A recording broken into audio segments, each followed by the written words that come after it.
السلام عليكم ورحمة الله وبركاته. اللهم صل وسلم وبارك على سيدنا محمد وعلى آله وصحبه أجمعين. النهاردة هنعمل بودفور بطريقة سهلة وبسيطة جدا وبقدر مضمونة ومتجربة كتير، وإن شاء الله تعملوها مش هيبوظ معاكم، وهتشوفوا كل تفاصيله وتكاته وكل الأسرار اللي فيه. طبعا معانا الفيديو للآخر عشان تشوفوا كل التفاصيل اللي فيه. شايفين عامل ازاي ودايب وناعم جدا وطعمه حلو قوي، أحلى من الجاهز بكتير. شايفين معانا بيدوب ازاي، دايب جدا وناعم خالص. ان شاء الله تعملوه مش هتندموا. هنا هنحضر بقى الحاجة. معانا 650 جرام زبدة، دي زبدة نيوزيلندي. لو عايز تعملي بزبدة فرن اعملي، بس النيوزيلندي طبعا بيديكي طعم احلى طبعا بكتير، والفرن برضو طعمه حلو بس يعني ده اغنى اكتر. ومعانا 250 جرام سكر بودرة، ومعانا 4 بيضات. هناخد 3 بس صفار وواحدة بيضة كاملة، هنفصله كده. ناخد 3 صفار وبيضة كاملة بس بالبياض. ده بيخلي معاكي البوديفور ناعم وحلو جدا، لانك لو حطيت البياض كله هينشف البوديفور. كده بنفصله كده مع بعض. خدت 3 صفار وواحدة بس بياض. دي هحطها كاملة اهيت، بوريك ان انا هحطها كاملة بس كده. هحط بقى عليها فانيليا سايلة. شلت البياض اهو، بوريلك ان انا شلته. ده مقدير كيلو دقيق. كيلو دقيق بياخد معانا 650 جرام زبدة واربع بيضات و250 جرام سكر بودرة. البيكنج باودر يا دوبك على طرف المعلقة، هتشوفي يعني مفيش حاجة لا تذكر. بس كده الحبة اللي انا هحطهم قدامك دول مش هحط غيرهم على الكيلو دقيق. وذرة ملح يا دوبك ما بين صوابعك كده، ذرة ملح لأي حاجة اللي احنا بنحطها على الحلويات. دي ذرة ملح حطيتها. هقلب بقى الدقيق البيكنج باودر اللي هنحطها يا دوبك ذرة بسيطة كده. اول حاجة بقى هنضرب الزبدة. نضرب الزبدة لحد ما تيجي، ونحط عليها السكر البودرة والاتنين يشوا مع بعض لحد ما يبقى لونها ابيض فاتح خالص كأنها زي الكريمة. والزبدة تبقى بدرجة حرارة الغرفة، ما تكونش ساقعة.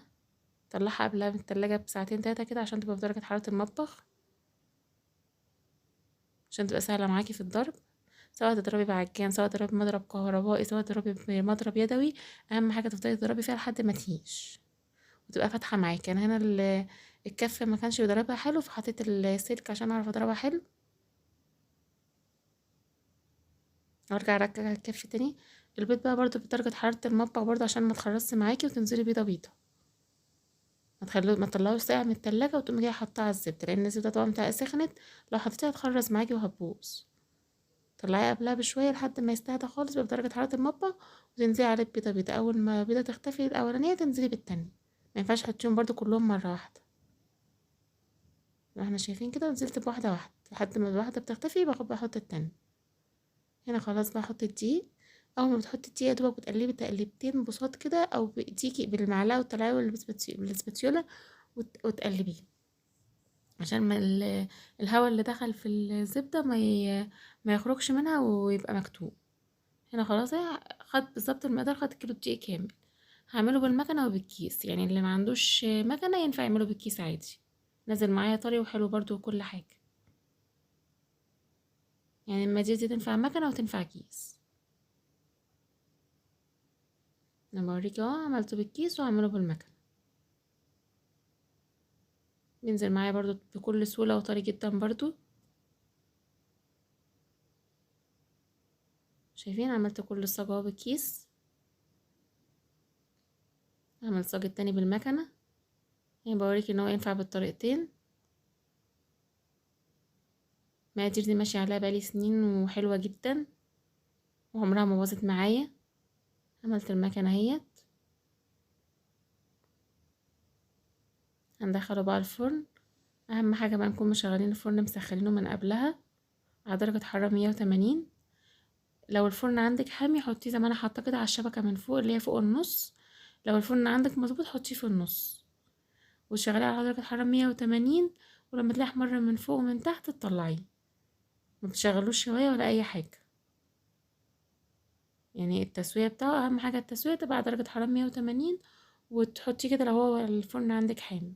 مش حامي خلاص حطيه في الشبكه اللي في النص. شايفين معانا لونه عامل ازاي؟ لونه فاتح ازاي وحلو ازاي ومستوي. ياريت منسوش اللايك والاشتراك في القناه وتفعيل الجرس. هنا بقى هنزين معانا شوكولاته بيضه وشوكولاته غامقه وسوداني بقى او عين جمل او لوز، اي حاجه بقى. او ممكن تجيبي مربى مشمش، بس المربى اللي هيحشيه مربى يعني ما يتحشاش ويتساب مده طويله لانه بيطرى. نحط بقى كده نفرطه كده كل واحده والتانية قصادها بتاعها، ونحط عليها الشوكولاته ونلزق التانية زي عليها. التزيين بتاعه سهل جدا. التزيين ده بقى براحتك طبعا يعني، ده كل واحد بقى وذوقه براحته. ممكن عايزة تسيبيه كده زي ما هو سيبيه، عايزة تلزقيه دي حاجة براحتك بقى. بس هو طعمه حلو قوي، جربوه مش هتندموا صدقوني.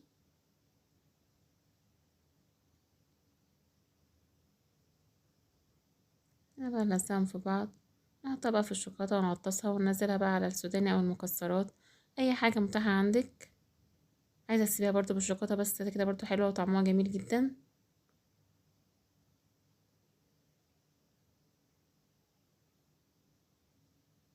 وطبعا الشوكولاتة بنبقى مسيحينها على حمام مية او في الميكرويف.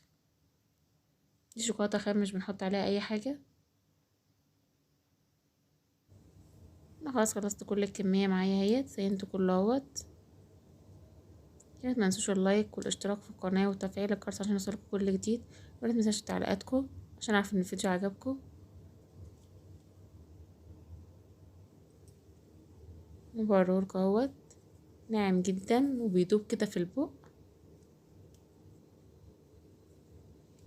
طبعا معانا كل تجهيزات العيد هنزلها لكم ان شاء الله.